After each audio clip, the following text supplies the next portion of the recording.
మరి దేవుడు కొంతమందికి కొన్ని అదృష్టాలను ఇస్తారు.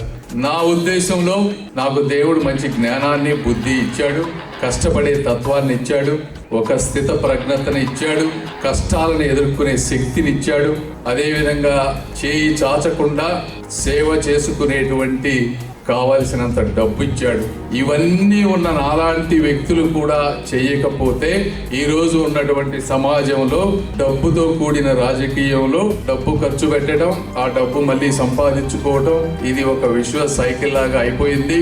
ఎవరో ఒకళ్ళు వెళ్ళి సమాజంలో ఉన్నటువంటి ఈ డబ్బుతో కూడిన రాజకీయాన్ని ధ్వంసం ఎలా చేయాలి అంటే, నరనరాల్లో అవినీతితో పేరుకుపోయినటువంటి సమాజం నుంచి అవినీతిని తీసివేయాలంటే ఏ విధంగా చేయాలి, న్యాయ వ్యవస్థలో ఉన్నటువంటి అన్యాయాన్ని సమూలంగా తుంచివేయాలి అంటే ఏమి చేయాలి, నిరుత్సాహంతో ఉన్నటువంటి యువతకి ఒక ఊపిరి, ఒక ఇన్స్పిరేషన్ ఇవ్వాలంటే ఎలా ఉండాలి, వీటన్నిటికంటే ముఖ్యంగా నిజాయితీగా మంచి పనులు చేయాలి అంటే ఒక వేదిక క్రియేట్ చేయాలి.